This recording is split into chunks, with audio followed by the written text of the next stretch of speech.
So, welcome everybody. Welcome to another episode of The Reluctant Leader. I am your host, Gajinda Bogle, aka The Reluctant Leader, and I'm joined today by Ranjot Bhogal, our special guest. And I know everyone's going to giggle because we giggle as well, but there is no relation here. Okay. We just randomly happen to have the same surname.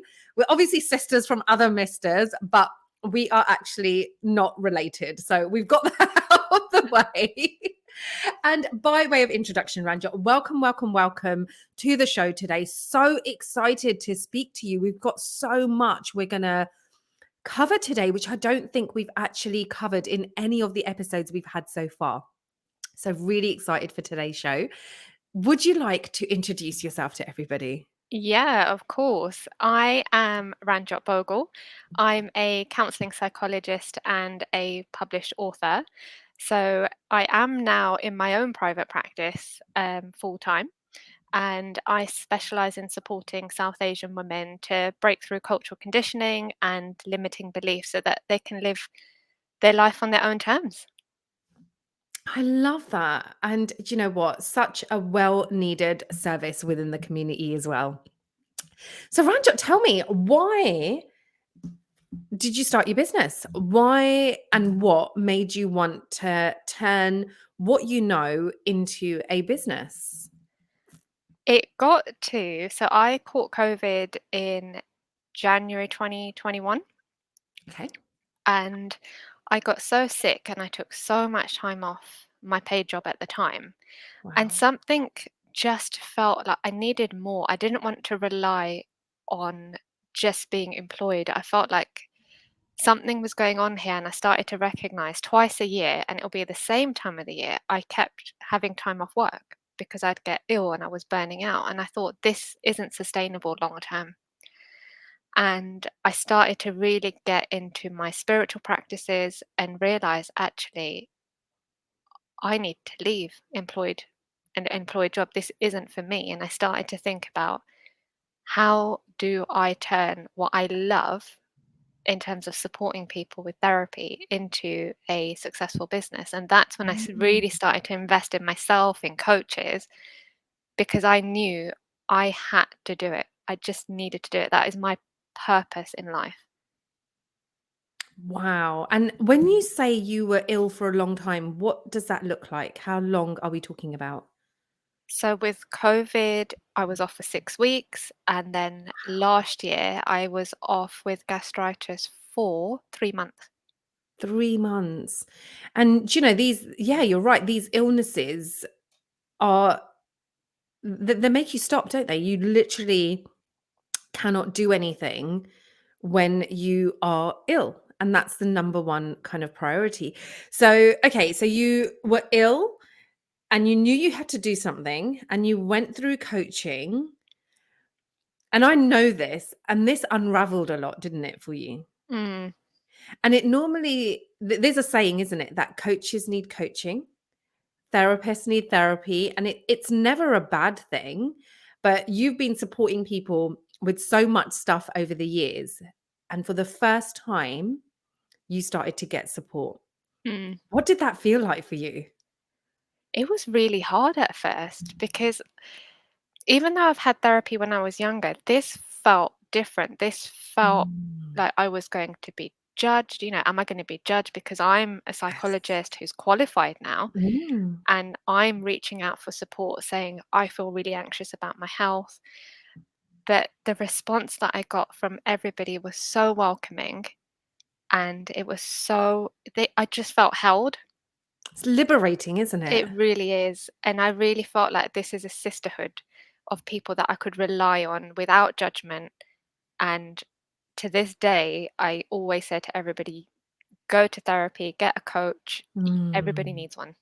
Everybody needs one. And it's so true. Like, I support people with their businesses, but I still get support with my business and doesn't make me any less of a mentor or a coach in my capacity. It just means I'm invested Mm. in being the best version that I can. So there isn't any shame around it.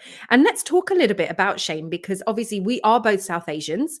And when it comes to business and even our personal lives, actually, there's a lot of factors in play. And there's a lot of things like shame, like humiliation that show up in our business lives.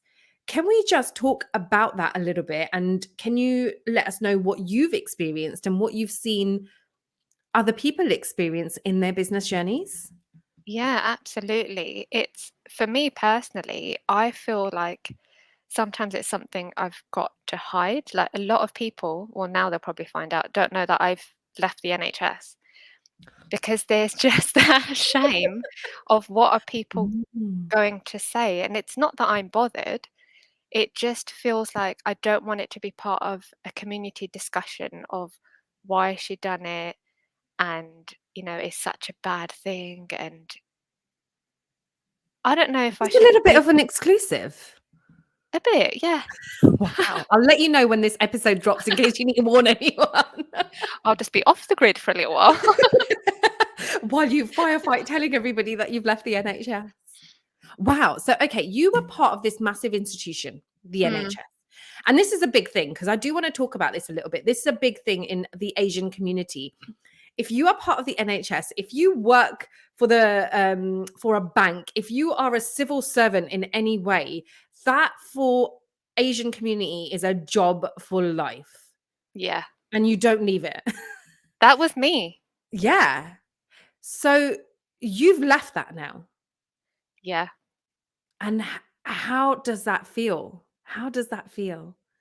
it was the scariest time of my life, but the most empowering because I Yeah. took control and I've changed the outcome for generations to come because all I was told growing up was employed being employed is the best option for you. You get a monthly income, you've got sick pay, pension, etc. And I was the one in the NHS saying, I'm never going to leave. I'll be NHS for here. life. Yeah, I said to my manager, you will have to kick me out the door when I retire. I remember this And conversation. within the Yeah. space of a year, Wow, look at I that. walked away.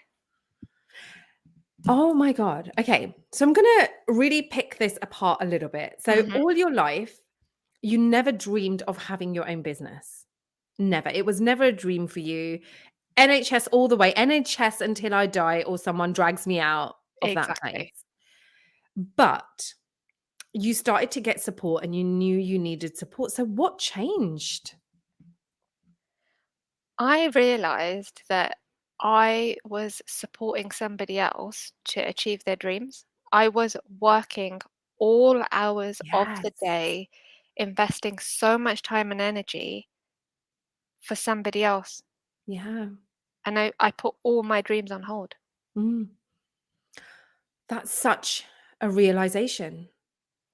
That is such a realization. And it's not the NHS. It's got nothing to do with the NHS. It's just any job, isn't it? Mm, Any yeah. job that you would have been into, you would have been making somebody else money and making somebody else rich. So, what was that pivotal moment for you when you took your power back? It started when I got COVID, but I think the pivotal Mm. moment was last year in November when I got diagnosed with gastritis. And I thought, this is stress related. There is something going on here Mm. that why is this happening every year? And I thought, they could just replace me tomorrow, really. Like, what do I actually mean to them? If I'm working, great. If I'm not, I felt this real pressure that I need to go back to work for my clients and I need to go back to work for my management. Not that anybody was putting pressure on me, it was coming from me. And I thought, gosh, I can't even have time off to just look after myself. And the only way that I'm going to have income is if I'm literally at work. And Yeah. that's not sustainable for me. I can't be trading my time for money all the time.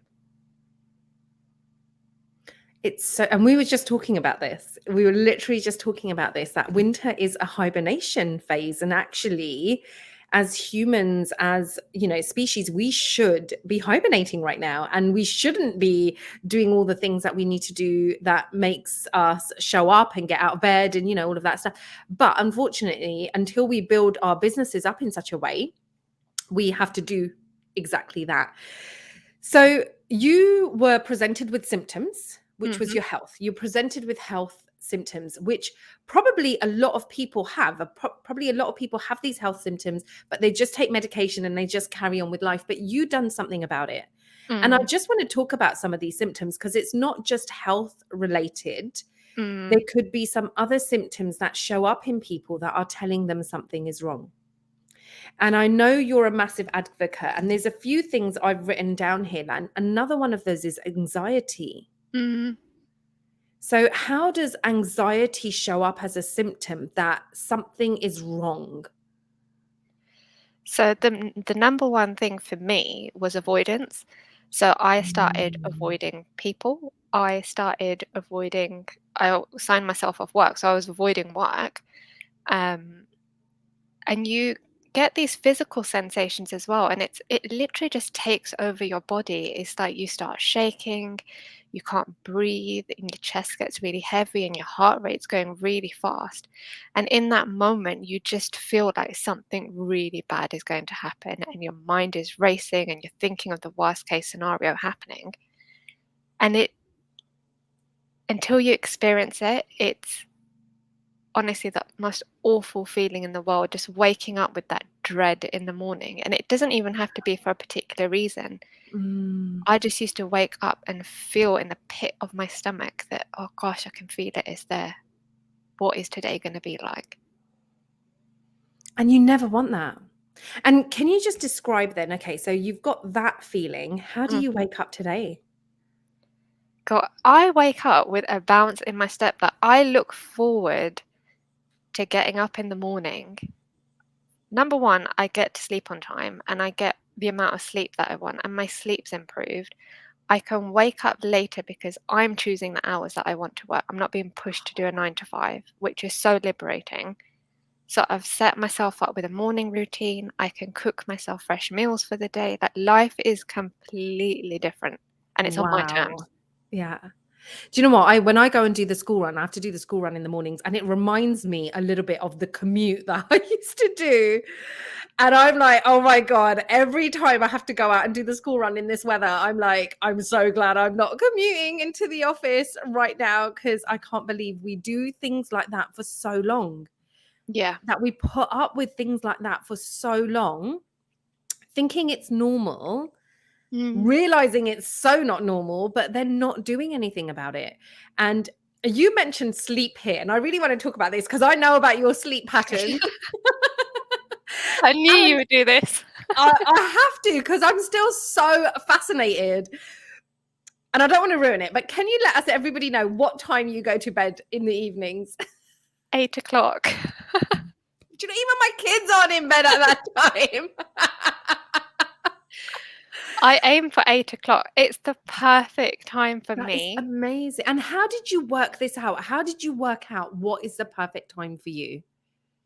It was kind of a little bit forced in a way. So my husband does shift work, and Okay. so sometimes he's starting work at like 3, 4, 5 in the morning. So where he used to get into bed, and I thought, oh, I might as well just go to bed as well. And then naturally, what started to happen was I've just stayed in that routine as well. Or I'll get into bed at 8 and just start winding down. So by 9ish, I'm asleep.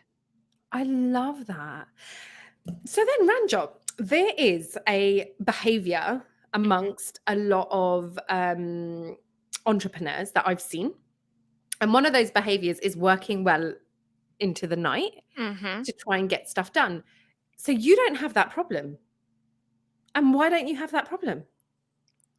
I just keep myself organized and make sure I've got my team to support me. That was a big Love thing, it. wasn't it, for me? Do you Yeah. remember? I had a real struggle of letting go of that control. But my goodness, I wouldn't go back. Right. No, Do I you am know, not going even back. honestly, so when Ranjot, me and you actually worked together, and when Ranjot came to me about a year ago, you were very much on your own. Mhm. And slowly we've built this team up of yours that supports you in the background, and they're well worth the investment. Yeah. Well worth the investment. And if you really want to truly build that sustainable business, that's how you do it. You build it by getting the right kind of team members in.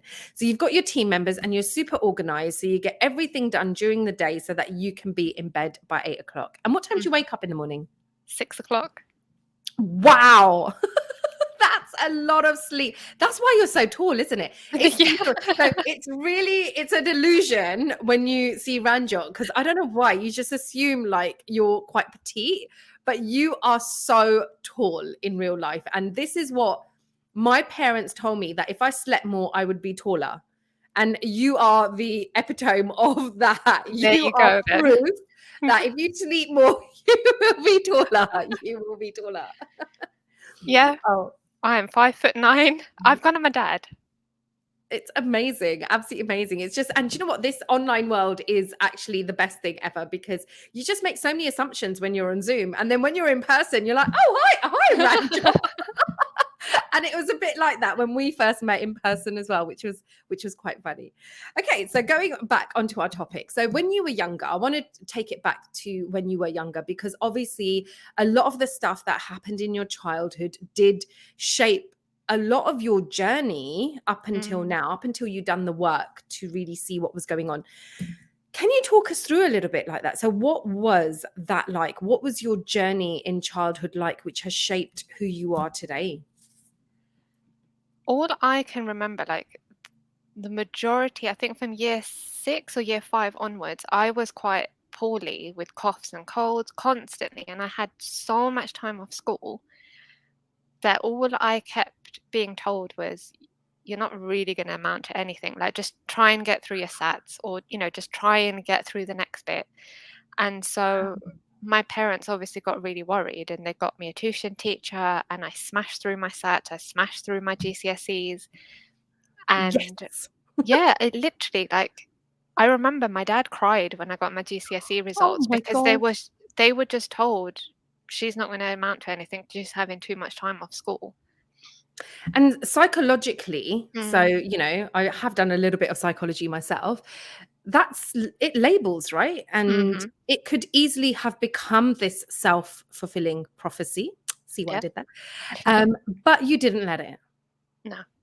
So even from that young age, you're kind of breaking through Mhm. all of these barriers that are presented to you. Yeah. I was like, "I'm gonna prove all of you wrong." Mhm. And I did, and then I got to college, smashed through that, and I thought, "Do you know what? I'm done with education." And I said to my parents, "I don't want to go to uni." And my mum was like, "Please just apply." And she goes, "You don't have to go.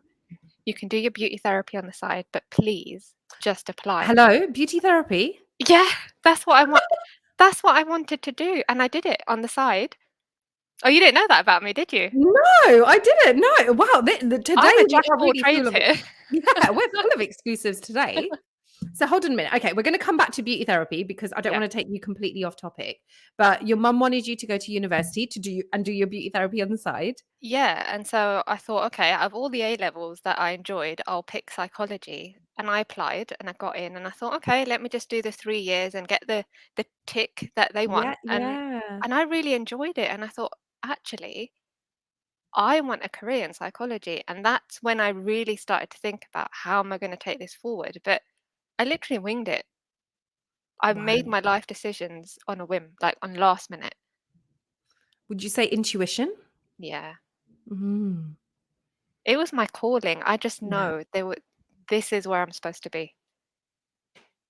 Amazing. And do you know what? It does feel like what you've been through in your life, and you then going to train in psychology, that's supporting you now to support women that are going through the same thing. Definitely. I've been there. I know what it feels like. I used to have really bad panic attacks and anxiety when I was 18. And my family were great. They were really supportive. But to talk about it to the community outside, I remember people just saying, "Oh, just go on the train. What's wrong with you?" I was like, "I literally cannot get on the Cannot train." go, yeah. People don't understand that. They didn't understand, and then they make you feel worse. And I Yeah, thought, they I say, don't "Don't want. worry, I'll just hold your hand and I'll take you," and it's like, Please don't. it's not That's as gonna simple make as it that. worse. Yeah, Yeah, it's and not as simple as that. exactly. And I thought, I don't want any other woman to feel like that again in our Mm. community. I want them to feel that I'm holding their hand and I'm on this journey with them. They're not on their own. And that's one thing, like, I think with, and I know it because the one thing that comes to my mind, is when I ever remember that there was anything, I'm going to say it in inverted commas, when there was anything wrong with somebody, people would always say, "Oh, don't worry, they'll be all right. They'll be Mm, all right, and they'll be all right." And that is something, even though it's a positive word, it's actually toxic positivity, yeah. because there isn't anything wrong with them in the first place Mhm. to make them right, but also they need to go through stuff in a very different way that Exactly. doesn't make it abnormal. Mm, And there's just that lack of understanding, that whole lack of empathy that we have in the community. And I guess that's something that you're trying to break, isn't it? absolutely. I really want people to feel like they're understood, and Mm. most importantly, that they're still accepted.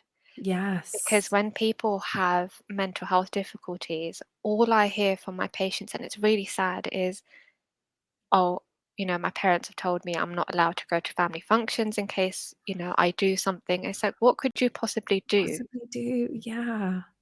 It's It's really sad. heartbreaking. That is really heartbreaking. And even thinking about like marriage proposals, I can't say that I've had therapy or etc. And I'm hearing this from people, and it's, come on, like we're in 2023. Why is this still an issue? And if we think about it, if somebody said to me, "I've had therapy, I've dealt with issues, I've dealt with everything," I'm like, "You're actually quite a good catch then, because you've done all the work. I don't need to do that work. You've come to me as a Mhm. more healed, a better person, a better version of yourself than you would have been had you not been it." But we've got this like negative Mm, feelings towards anyone that goes through therapy. And I remember I've been on a healing journey myself. So my therapy is healing. mhm, But sometimes when I do have family over, I wouldn't say where I'm going if I'm going on a healing session, because I'm taking my yoga mat. It's sometimes easier to say I'm going to yoga mm, than it is to say I'm going to a healing session. And, a big realization for me, it's just all the questions that get asked, like, "What's healing? What do you mean you're going healing? What? yeah, Just stay at home, drink a cup of tea, you'll be fine." That's kind of like that's the the attitude thing. we get, isn't it? Yeah, and I think it really is about just protecting your energy and your space. So if you feel that Mm. it's just not worth getting into that conversation about why you're doing healing or even therapy, it's okay to say you're going somewhere else In that moment. in that moment. In that moment. And let's talk about this a little bit, because there is things such as cultural and conditioning, Mhm. which is what a lot of this stuff is, right? There's cultural conditioning. And when it shows up in your business, we're almost even conditioned to what business looks like for South Asians, doesn't it? Yeah. And what it can look like. So, can you let us know how cultural conditioning has maybe shown up for you in business, or for women that you support? For me, and actually most of the women that I support, the number one thing is business has to be hard. You've got to be working 24 hours a day, 7 days a week to make it successful. And you've got to be the one that's doing everything because nobody can do it as good as you and you know everything. But it's so toxic. And It's you've not proven it. You sustainable. can get to bed at 8 o'clock. Exactly. And you, Having done everything that you want to do, you can get to bed at 8 o'clock. yeah, So don't believe what you're being told. absolutely. And even though that cultural conditioning is there, we have the power to break it. It's a choice. We Mm. can either allow that to continue generation to generation, or we can take that power back and say, no, this stops with me and I'm changing it for generations to come. 100%. And I think it is very true. Like, every generation has its challenges. And obviously, the generation that came before us, their whole challenge was about rebuilding a life in another Mm, country. So when it came to putting money together and saving money and, investing in stuff, it was a very different issue to what we have, because we've already got a layer of stability financially. So our chase and drive for money doesn't need to be as strong as our parents' generation. mm, And we can actually do things a little bit differently. Obviously, have our needs met, but do things a little bit differently, because we don't have to send money abroad anymore to get siblings married in other countries. We don't have to help other people out buy their houses because chances are they've already got their houses and they're already doing whatever, which is what a lot of our parents had. Yeah, definitely. It is really changed for us. Yeah. Yes, we've got our own struggles now that maybe our parents' generation didn't have, but we are better equipped if we reach out for that support.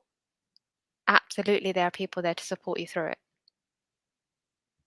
Amazing. Thank you, Ranjot. And do you know what? I think it is. I think it's just so important that you've been on today to show people exactly what kind of support is there specifically for the South Asian community that might actually be going through some of this stuff and living through this stuff. And actually, people that are in a non South Asian community, for you guys to actually understand what your friends and your colleagues and your peers might actually be going through without you even realizing. Absolutely. And I think, sometimes it becomes that running joke of, some of the things that we're conditioned to in the South Asian community. And for a non-South Asian, it's like, oh, why are you doing that? What's that all about? And I think it is that lack of understanding and just sharing that knowledge that yes, some of these things are happening. Some things we're really proud of in our culture and some things not so much. Yeah, exactly that, exactly that. And, and a perfect example is when you get married, right? And when it's hilarious when non-South Asian people hear South Asian people speak and they'll be like, "Oh, so how many times did you meet your husband before you got married?" And they'll be like, "What do you mean how many times did you meet him?" Like, what kind of a Yeah. question is that? And it's like that's a real question in our community where it might not be in other communities, Yeah, which is really fun. absolutely. So, Ranjot, beauty therapy. I thought Where you'd did that forget. come from? Where did that little golden nugget come from? It's just something I really, really enjoyed. And we had a local salon on our road when I was growing up. And she had this advertisement in the window of bridal makeup and mehndi and threading and all this stuff. And I was like, oh, that sounds like a bit of me. So I just started doing all these courses and I enjoyed it so much. And I thought, do you know what? I want to be like her. She's running a business. And I just Mm. idolized this woman. She was an Asian woman. She's running her own business. She had her family at home. She had this team around her who just took control and she was just there in the background. And I just thought, wow. Probably on her phone. Yeah, I was like, wow, I want to be like her. Little did I know, I am her now Now, and do you think that in a was a bit different of a context. subconscious seed planted in your head about what business gets to look like? Absolutely. That's the Wow, I love point when that. I realized she looks pretty stress free. Like she's got a team around her. She's still doing the school runs and she's doing everything She goes to and sleep still at eight showing up. o'clock. Don't know about that. Maybe I added that in. I love it. So obviously then you got into psychology. So then did that beauty therapy dream just die down? No, it's still Oh, there. is It is literally still there. are Yeah. you still a beauty therapist on the side? Well, more for like friends and family. So yeah, I really Wow, enjoy it. really? I really enjoy it, honestly. If I anybody says to love me, "Can that. you do my makeup?" I'm like, "Yes, I'm there." Because it's just so relaxing. I see it like Wow. mindfulness. I'm really Yes, just engrossed in yes. doing all the eyeshadows and I love it. And I was just going to say, is this why self-care is so important to you? Yeah. Because you are an advocate for self-care and it really makes sense now. Yeah. That is why I love it because you really just in the moment looking after yourself and it's Yeah. just about you in that moment. It's not about anything else. It's so true. I'm actually going to go and get my nails done a bit later today. And one of the things I love the most about getting my nails done is spending an hour doing nothing. Yeah. I can't even scroll on my phone because my hands are busy. So I literally have to spend an hour doing nothing and just listening to their beautiful, tranquil music. I can't even talk to them because they are Vietnamese, actually. Mhm. So there's a little bit of a language barrier there. So we don't even communicate and chat. And I just sit there in silence and enjoy the best hour of my week, probably. But sometimes you need that forced relaxation, right? Yeah, Because imagine you could speak to one another or you could scroll on your phone. I wouldn't switch off. Exactly. Mm. Amazing. Oh my God, I love it. I love it. So you still do beauty therapy on the side, and that is kind of like a little outlet for you, a bit of mindfulness for you, and then Mm. obviously self-care for all of those people.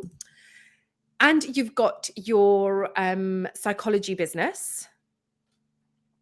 When did you have the time to become a published author? COVID. When the So world shut down, you actually made use of your COVID time. I did. When the world was shutting down, Wow. I made it my mission to publish my research. I was like, this is the time. When am I This ever is going to get time to do it? incredible. Ranjot, do you know, well, can we discuss this a minute? Because COVID happens, and I probably speak for everybody that's listening in on this. The first thing we thought of wasn't let's publish some research. So where did this thought even come from that you want to publish some research?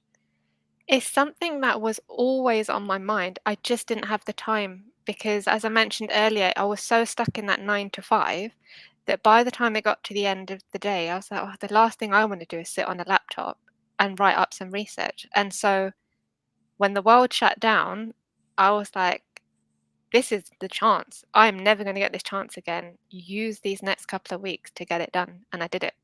Wow. So what's this research on? Tell us about this research. So it's called Punjabi Depression Inventory. And essentially, what I did was I've developed a new questionnaire for depression, which detects for the cultural symptoms of depression. And what that means for my clients now is what they probably don't realize is depression presents differently in the South Asian community compared to non-Asians. Ooh. So GPs might not necessarily even be picking up on the symptoms in our community. So there's this whole pool of people that aren't getting the support that they needed. But now with this research, we can identify this pool of people and really tailor the support for them because they don't need standard CBT or counseling. We really need to tailor it so that they engage with therapy as well and they feel understood and accepted within their culture. Oh my God, I love that. I absolutely love that. And I didn't know there were so many disparities. Can you explain some of those disparities? Yeah, so with Western cultures, it's more psychological symptoms because that's what they're focusing on. But actually what I found is things like somatic symptoms, so more of the physical sensations. So things like stomach aches, they're feeling like their heart is Mm. sinking. They're not phrases that we would use or hear No. in Western communities. Like I just kept thinking as I was doing this research, when I was growing up, I used to hear a lot, "Mera damag na khai ja." If I translated that into English to my GP, is "Do not eat my brain." Can you Yes. imagine the I heard it looks all the I would time. get if my doctor would look at me like, what?" But if you use it in the language, it makes absolute sense what it means. Complete sense. In the context that it's said in, Exactly, you completely know what that means. exactly. And that's why I had to do this. Wow, what a light bulb moment. Yeah. It had to be in Punjabi because it makes absolute sense in the context of Punjabi and the culture. Translating it into English, it loses its meaning. Yeah. It loses the essence Yeah. of how things are meant in the context of when they're said. Wow. So okay, so you've got this research. You produce this research in COVID, and then how did you get it out to the market? So I sent it to a publisher that I always wanted to work with, and they were so excited, and they published it in 2020. So that was out. And Wow. shortly after, then I got an email from Australian government, somebody from there, saying that in the quarantine they wanted to use my research to support the community to help them with their depressive symptoms. And I think that was the moment where I sat there and I just thought, oh my God, I've made a difference to the world. You really have. You really, really have. And how does that feel for you? I've got shivers right now I thinking have as about it. well. Honestly, I feel the shivers. That is incredible. And It how many people that is going to help generationally. Not Yeah. even on this level, which is incredible. So Ranjot, what drives you? What is driving you? I just want to be that person that reduces that stigma attached to mental health in the community, that makes it Mm. acceptable to talk about mental health, to know that there is this support out there. I just want to teach and just Yes. talk about it as much as I can. So, generation to generation, there's a shift. I don't want the next generation to feel how I did when I had to have therapy. I want them to feel like it's something they can engage with, they can talk about openly. And It's it's not shameful. accepted and it's normal. And actually, if you don't have a therapist, what's wrong with you? Exactly. It's like a fashionable thing, 100%. I love that. And do you know what I love the most? I've got two children. And obviously I do a lot of work on my parenting, Mhm. but there's always ways I can improve. I'm always learning. I'm literally trying out the best techniques, the best way that I can support them, but sometimes I do bring in my parents' way of parenting. Yeah. But one of the things that I feel so happy about is that there are people like you that will be able to support them in the future if they ever need that support. And as a parent, that feels really reassuring that even if I'm not there, as long as there's more of you there, Mm, people like you doing what you're doing, the support is available in that community. The support is available to where it needs to go. absolutely. And I've got such of that drive, it's not gonna stop. I